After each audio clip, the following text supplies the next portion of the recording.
Thank you for Veritone for having us here. So as Tom said, I am the Director for Cyber Monitoring and Operations with the State Department.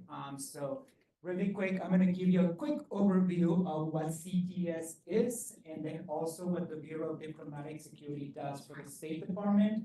And then we're going to go into an overview of the office that I lead, and I'm very happy that we have some of my colleagues as well here from the State Department and also from our labor contract that support this great mission as well. So thank you for all of you for coming here. And then we're going to talk about a really cool thing called CDCO, and I'm going to give you a little bit of history about how we got to DCOing, which is the thing that we're doing at the State Department, right? And then what are we doing with that, which goes back to exactly what the theme of this event is, which is, right, the interoperability and how do we then share that threat intelligence so that we can make it actionable, right? And I like what Tom said earlier, right, which is a team effort. This is no longer where everybody is on their own, right? We all have to work together and work together. So CTS, I'm going to kind of quick overview of who we are, right? So we are with the Bureau of Diplomatic Security. Das Lacey, who is our Deputy Assistant Secretary, could not be here today. There we go. He couldn't be here today because we had another meeting. So I'm very privileged to be here representing the Bureau and the Directorate. So CTS stands for the Directorate of Cyber and Technology Security. We are a very young, new directorate within the Bureau of Diplomatic Security. But let me step back a little bit. Diplomatic security, we have a mission, and that is to protect our personnel overseas, our facilities, and our information. Information is where we fall here, but that's only just one bucket of that, right? And within diplomatic security, we are a law enforcement bureau. And there's a reason why that is important, because we are unique compared to the rest of the US government, because we have some authorities within the State Department that allow us to seize threat actor infrastructure, and we're able to learn about what they're doing, how they're doing, and some of that threat intelligence as well. So that's unique to us. So we have some authorities there. And then, right, when it comes down to protecting our personnel and our facilities, nowadays everything is interconnected, right? So the information, right, comes back to the CIA, right, of cybersecurity, that we enable that part of the State Department, right? So within CTS, we have 3 offices.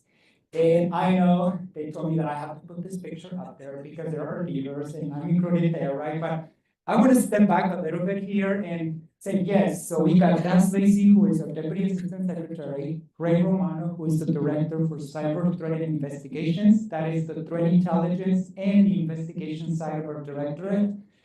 I don't know who that third person is. I think I've met him before. I have no idea who that is, but I think I'm here today, so I think you'll probably get to know him. And then we got Michael Wolfer, who is Director for Technology, Innovation, and Engineering. That includes the technical security side, right, of the Bureau of Diplomatic Security, where cyber meets technical security. What I want to say about this is, yes, you've got great leaders, right? But also it's very important, right, to give also credit to all the men and women who make that mission happen every single day. For me, I'm very grateful that I'm standing here representing the directorate, but it wouldn't be because I wouldn't be here just because of myself, right? We actually have people here right now from the directorate who are sitting here, government and contractors, and also our 24/7 SOC operation, our operations, our SEOs overseas, our RCSOs as well. So shout out to them as well. So cyber monitoring and operations. I started this job about 2.5 years ago. I was doing threat intelligence before that and then cloud security. So I've been about 15 years with the State Department. And when I was told if I wanted to join this mission, I said, yes, let's do it. This is amazing, right? I love a new challenge. And then I found out that it was the 24/7, 365 days, 7 days a week SOC operations for the State Department. I said, uh-oh, what did I do? It was too late at that point, but I enjoyed this a lot. So CMO, what do? So we have office that designs engineering.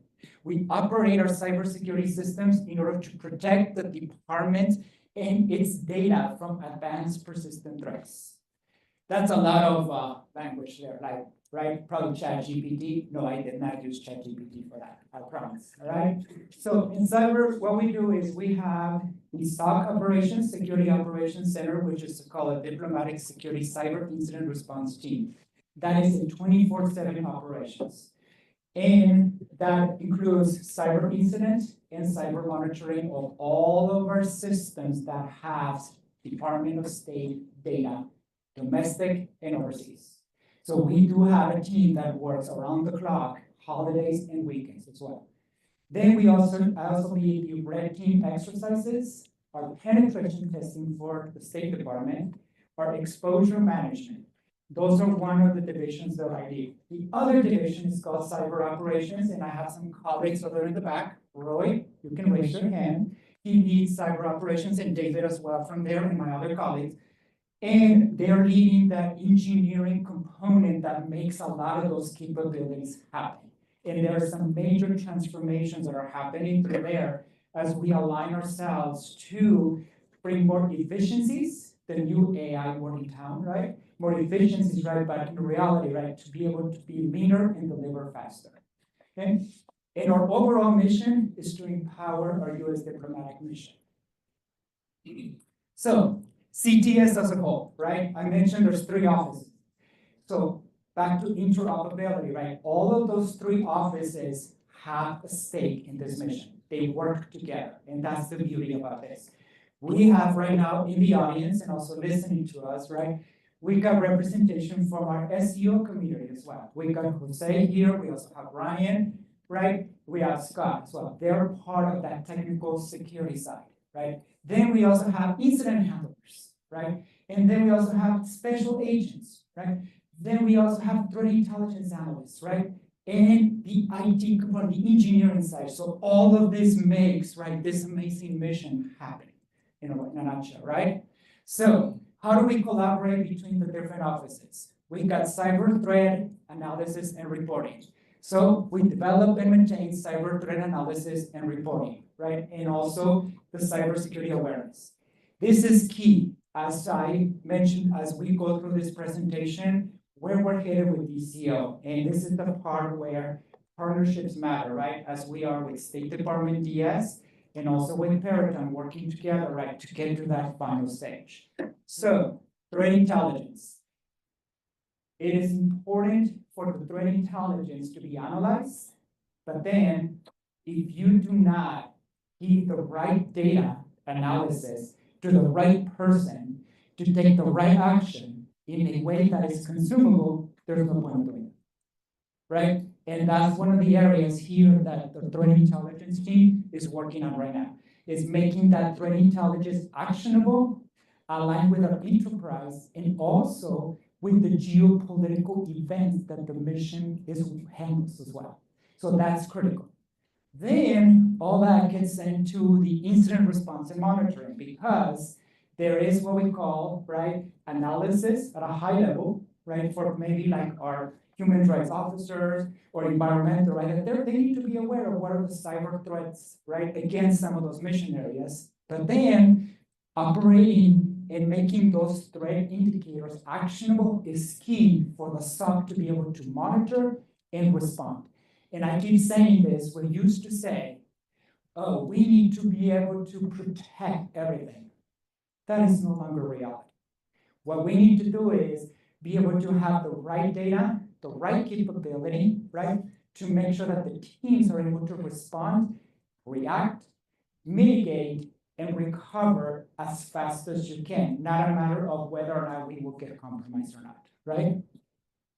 And yes, at the State Department, we are the most targeted government agency of the US government. That is a fact, we've been told that, right? And we get the best of the best, so guess what? A lot of cyber threat analysts, incident handlers, and I think like Rob and I, when we talked about this, they want to come work for the State Department because, yeah, we get hit with a lot of things, right? Then we move into technical countermeasures and solutions. This is where we have our technical security meets cybersecurity, right? And this is where Michael Wolfer and his team have done an outstanding job of bringing those two closer and closer, right?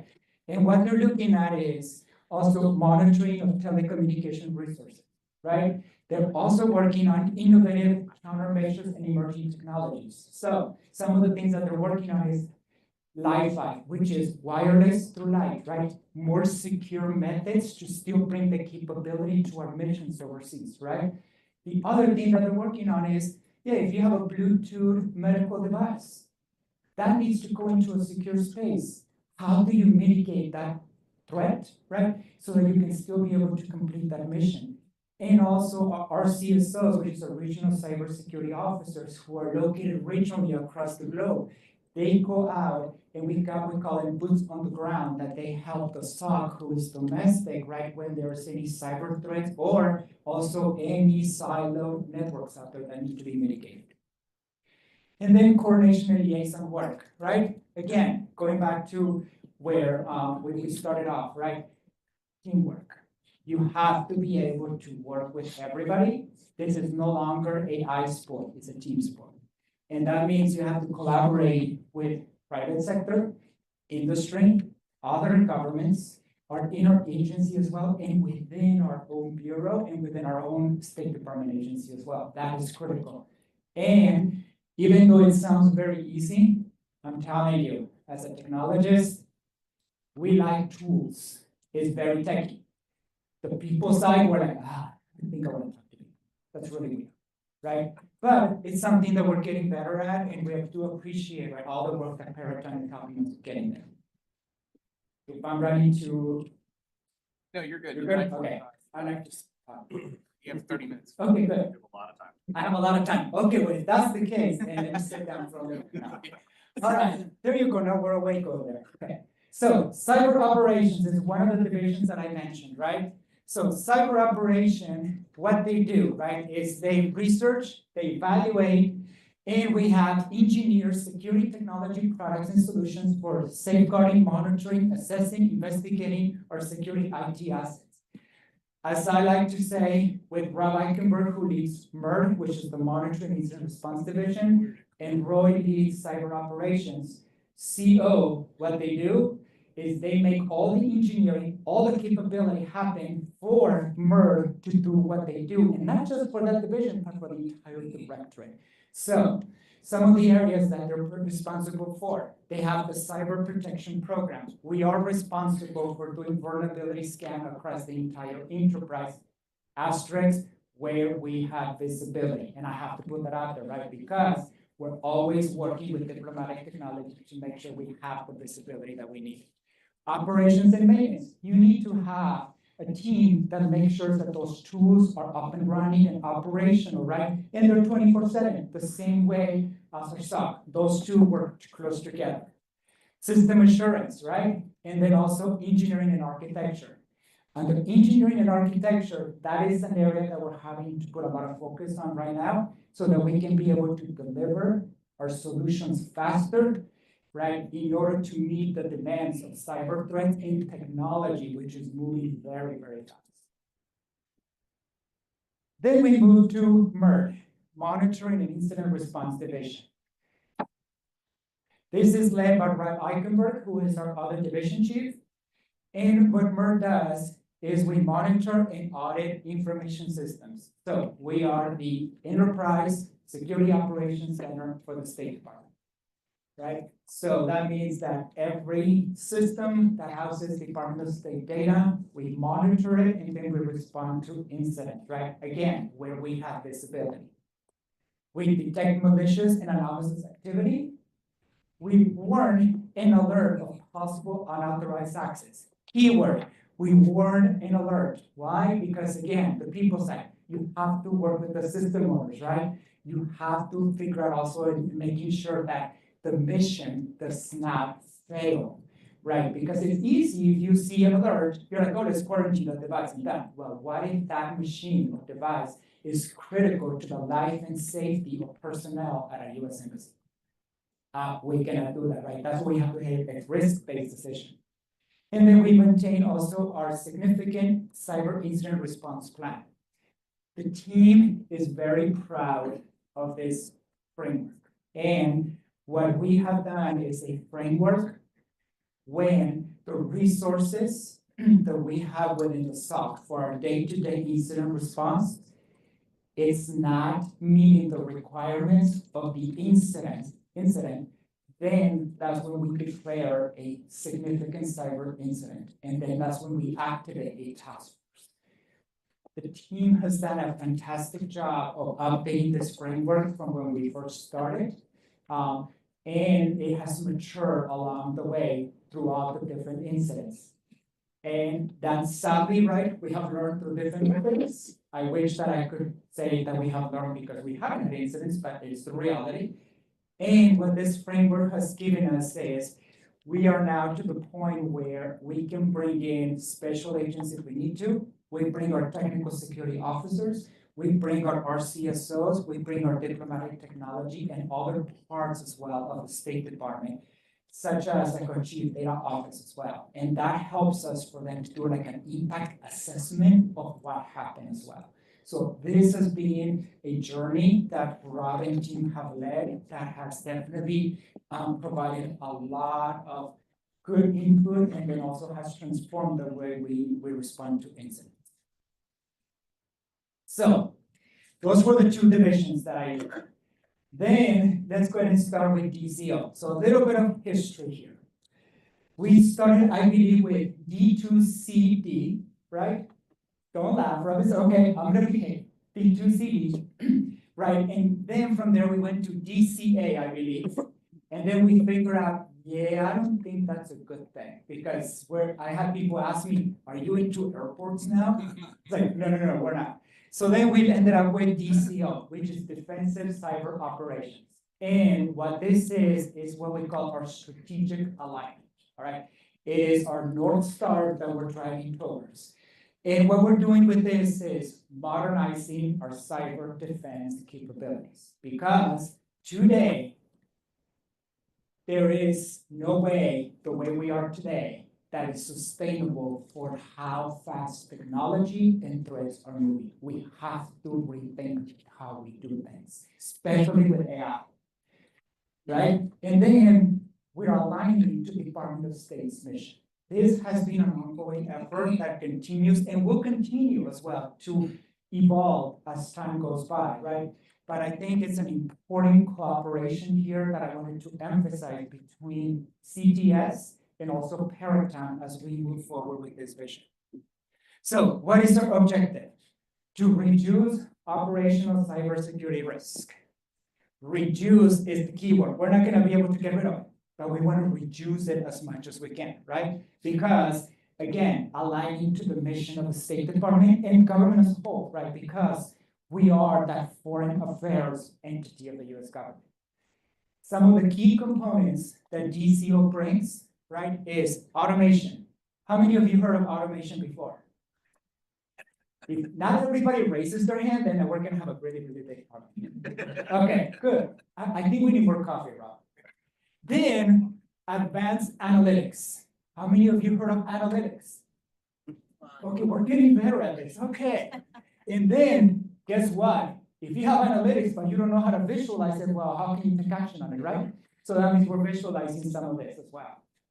And we want to make sure that we're integrating with our cybersecurity tools and processes. Keyword there, right? Because if you have the best technology you can get, right? And for those vendors here, I apologize, but I know your tools are great, but your tool is only as good as your process and the people. So it is a combination of the three that need to work together, right? And that's what we're doing. We're integrating our process. We're assessing our existing processes as we go through a realignment at the moment. And then what we're doing is, okay, what do we need to do in terms of change management, the cultural shift, the training, right? How do we have to train our workforce? And then the tool becomes the last thing, because what that's going to do is going to enable those two and move us faster. So some of the key benefits, right?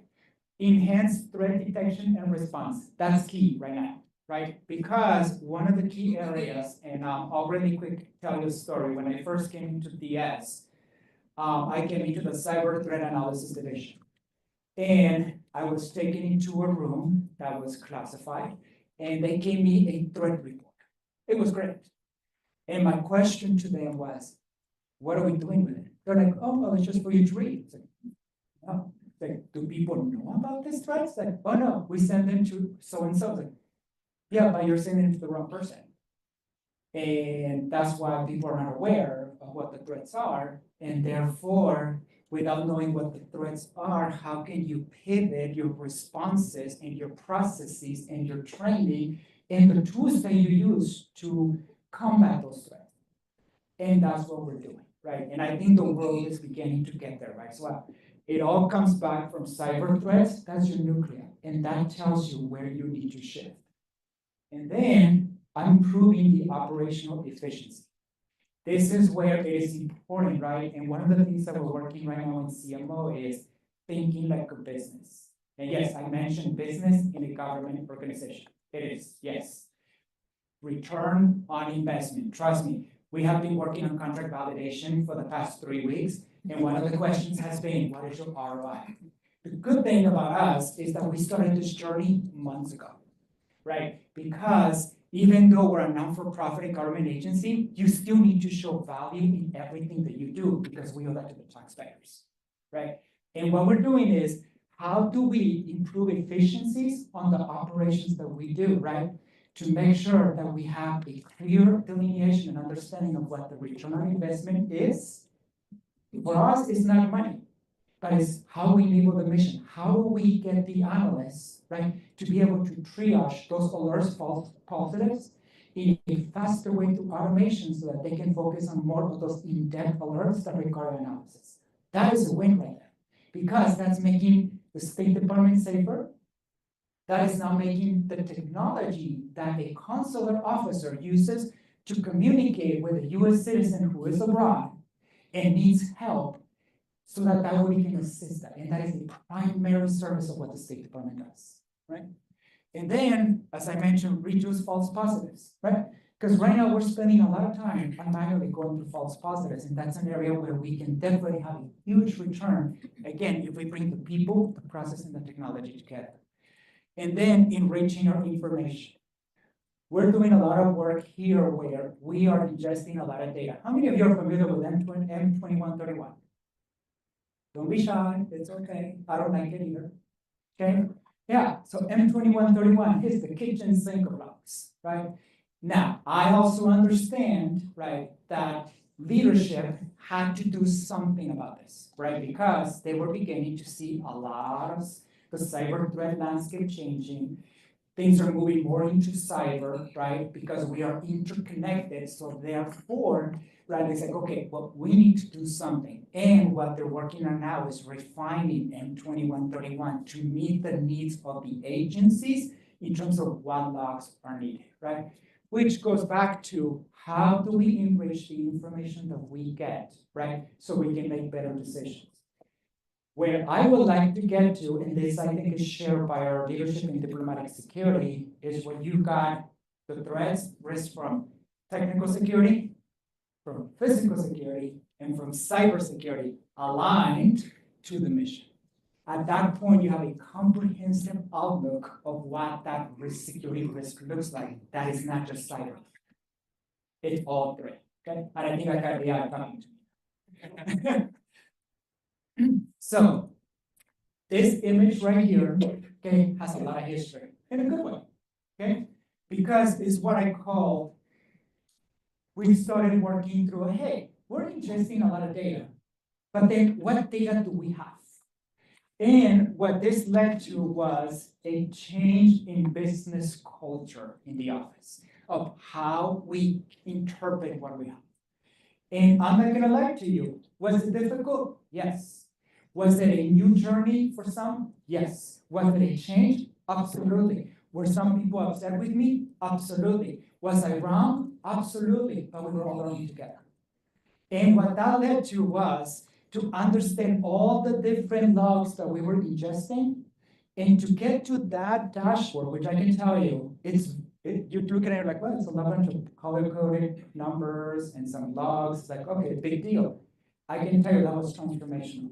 Because once we got to that dashboard and we got on a call, the number of questions coming from the different folks within the office was amazing. Because they're like, well, wait a second, now we have those logs, but we need more of this, and we need those other logs. Do we really need that? And it started to generate a lot of questions and ideas. And what I'm saying is sometimes the smallest thing that is so simple can have a big impact on what we do. And that has led us to where we are today. And I will explain that in a second. So some of the outcomes with DCO, not DCA, DCO. Visualization, all right? So we want to make sure that we're visualizing the data based on personas. So what the team has done as part of building our security architecture is building personas based on the different services that we provide within the directorate, and then be able to have that data available to the right person at the right time, so that way we can limit the number of screens that they have to log on to, and number two, be able to make faster decisions. Automation, I don't have to talk about that, right? And yes, there is simple things you can do without AI, because you got machine learning, you got AI, and then you got generative AI. We're not there yet, but some simple automations can make a huge difference to any organization. Advanced analytics. Everybody's like, what do you mean by advanced? What it means is, that's when you start to now bring in, right, other components of the mission, such as like geopolitical events. How does that relate to the activity we're noticing right now from cyber threats, from TDPs, right? How is that now related to the overall government mission as well, right? And you start to now bring the big picture together, right, again, as a mission. Then you got artificial intelligence. Yes, my goal, and I mentioned this yesterday, was I met with someone, and I said, I would love to have the SOC to the point where you have the incident handler and you have an AI bot virtually sitting next to them, and as they're getting alerts, immediately the AI bot is helping them. No, I'm not. Hello? That AI? That might be my AI bot. Right, yeah. So that, right, that AI bot basically helping them, right, as looking through historical threat information, looking through the enterprise, and be like, hey, you might want to look in these areas, because based on the past, we've seen these other threats or these GTPs, and that makes it faster. Again, AI is not replacing the human, it is helping the human make better decisions at a faster rate. That's what I would like to get to. But before that, we have to do some non-technology and not so sexy things, which is called normalize our data, tag our data, right? And data dictionary, so that we know what data we have. And I know as technologists, that's not that sexy sometimes, right? Threat intelligence, that is key. That's where it begins. You need to have the threat intelligence aligned to the mission. It's critical in making sure that that threat intelligence is delivered in a way that is meaningful, whatever it is for either thematic or also for operational as well. Then integration, everything has to be integrated, right? That is something that we're working on right now, because I think it's not a shocker to everyone here in government, and even not in government, right? There's a lot of silos. And breaking those silos is hard. That requires leadership and making hard decisions and culture shift. And in CTS, we're going through that integration where we're like, hey, if you're doing this and I'm also doing that, why are we both doing the same thing, right? Bringing it all together. And key visibility. We're working with our diplomatic technology colleagues, which is where CIO and CISO live, to make sure that how can you protect and respond to something that you don't know what it exists, right? And we have a lot of what we call non-enterprise networks, which is valid systems and networks that were created domestic and overseas to meet the business need.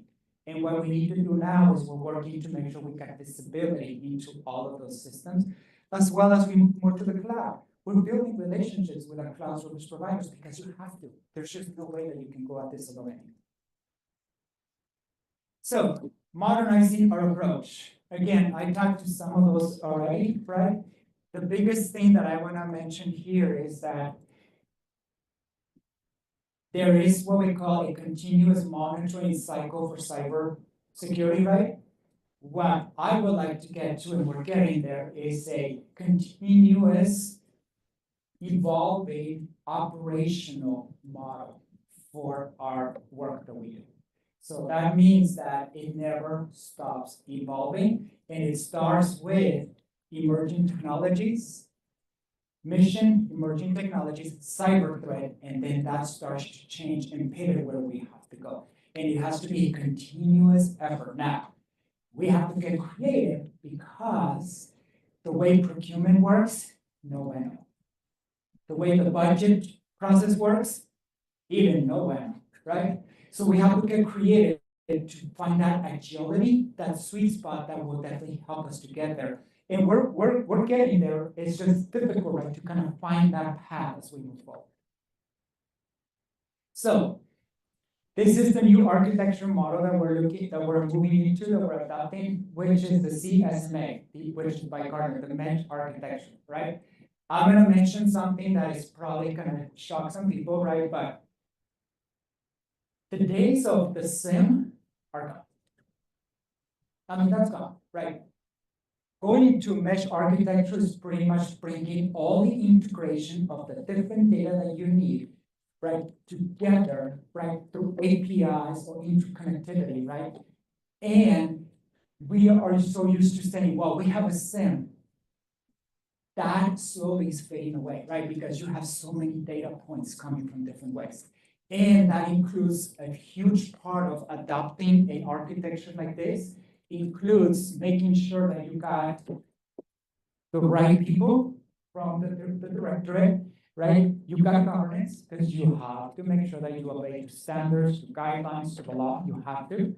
Then it's like, okay, what dashboards are helping the operation based on the personas that we have created, right? And then you got all the different products that we have. But basically, this is where it all happens here, which is the orchestration of it, right? And that's what we're driving to.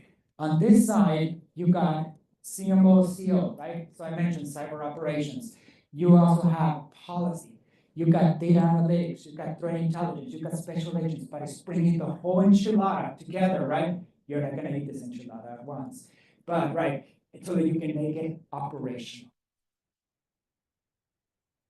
Before I take any questions, I just wanna say that I wanna thank both State Department, CTS employees, and also Peraton as well, because this has been a team effort. And this is the beginning, right? We're starting to get there. And if we don't do this, right, we will have to continue, right? We have to make sure that we change in order to be sustainable for the long term. Kudos also to the team, because it has been an ups and downs as we have been through this, because we're learning, we fail, we learn again, we fail, because change management is hard, right? And I know that I have had several conversations with Peraton leadership as well, right, as we go through a lot of these changes, because it is required for us to stay afloat. With that, I will not take any more questions. I'm just kidding. All I proposed was yesterday, right? Yeah, darn it. So if you have any questions, please let me know. And I'm here, and thank you so much for listening. The mics for questions, you want me to Yep, walk? there's a standalone mic back there. Just pick that up. Actually, Corner by the window. Can I ask? There is a question online if you want to ask that first. So that was a question online. I don't know. Yeah, so the question is, how do we define the innovation in cyber to deliver on mission and objectives stated earlier? So that was said kind of in the middle of your presentation, so I think there was some context there. how do you deliver? So how do we define the innovation in cyber to deliver on mission and objectives? Okay, so what we're doing right now, right, is, and this goes back to what I explained earlier, right, the business side. So we looked at our mission, and then that is aligned with key objectives that enable that mission. And then what we're doing is we work with emerging technologies to see what technology will enable that mission. And then from there, we start looking at what are the threats through our threat intelligence team, right? That look at against some of that technology, or even some of the techniques that are being used against that capability or process as well. It's not an easy thing, I can tell you, right? But it has to come back all the way to the mission, which is protect and defend our information, right? And then from there, align it to specific objectives that are key indicators to make sure that we are succeeding with our mission. Next question from John. Hi, John Cameron. Yes. Thanks for the great presentation. So on your MES architecture, we've been working on outside of the government on our own. Are you using a knowledge graph basis, or how are you pulling all this disparate data together? So right now, and I can tell you I'm not the most intelligent person to answer this question right now, right? But let's see, who's working? Roy, are you? David? Well, Yeah. So we're using a lake house architecture, bringing all the data in to the lake house through Cribble as that normalization layer. And we're leveraging Databricks for federation throughout the lake house. Thank you. Yeah. Yes, What- tomorrow, I don't know if they're gonna be here tomorrow, but I'll. Wait to talk till you have the mic. So tomorrow I'm presenting some ideas that might be of interest to you, 11:30. And you bring up a really good point, which is what David just discussed, right? One of the key things that we're working on right now is we have a lot of logs coming in, right? And it's the cost.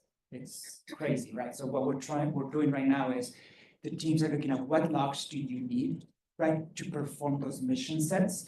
And then into a lake house approach in terms of hot, cold, and warm storage, right? And then from there, it's like, okay, then you have lowered your cost, right? But then if there is an investigation, then you rely on those logs that are involved. Yeah. Before I go to the next question, I have a question. So this is a standards-based organization that we're working as part of. And personally, in my career, I spent a lot of it working in international standards, some of them with State Department colleagues, particularly in the international standards. Do you work at all with the totally different part of the State Department that actually interacts with the outside world through standards? There's a cybersecurity directorate that at least guys I know, and I think they're a different division. Do you work with it at all to sort of drive the standards to meet your needs? Oh, so you're probably talking about CDP, the new bureau? Yes. Yeah, so that's the new Bureau of Cyberspace. We do not work directly with them because they work on foreign policy. Our mission is on the defensive side. Now, the great team does exchange some threat information, but we don't work with that now. We have done a lot of work with the 5i partners. So we collaborate with our 5i partners, and then we have come to the point where we exchange a lot of information and ideas. Well, I will say, having spent time over in Geneva trying to get SIG standardized, one of the standards that this group has worked on, you pushing the internal people that's important would help. Thank you. How do you handle vulnerability management? Number one is, it's the largest error rate that's known. Two things is, you have to be able to eliminate all known vulnerabilities within the development cycle, so that when applications come into production, they're error-free and at the current release. And then you have to monitor and be able to know when a new vulnerability rises, so that you can quickly react to it. And I mean quickly, because now you have hackers responding to known vulnerabilities in hours and days. And we're spending months and weeks to even address it. So that's very important. The other thing is, do you have every component in your environment identified with an owner, so that if you have a problem, the owner can be quickly notified of the problem? I mean, that's part of inventory management, you should have that. And the last is, when you talk to artificial intelligence, the question is, how well are you prompting the artificial intelligence product? So your goal should be to extract the proper prompt from your environment, and I can imagine you use Splunk to do this, so how do you do that? So, no, Rachel, So you're gonna have to answer all of those, answer one of them. Okay, so, right, so I see, Roy and David now, smiling over there because vulnerability management, we have so many conversations. I can tell you that it's all great, we're doing great, we know everybody, no, I'm just kidding, no. So here's one thing, I'll give you this, right? So we do have, this is where working and building coalitions and collaborating is key. Because we are the Bureau of Diplomatic Security, so we do the scanning of vulnerabilities, right? And then we have the exposure management team that does like scorecard for configurations, right? Changes. Then we have to work with the Bureau of Diplomatic Technology to make sure, right, that system owners are identified, and then they take action to make sure that they're remediated, and then we scan again, right? So in a perfect world, you will have system owners and it will be all automated.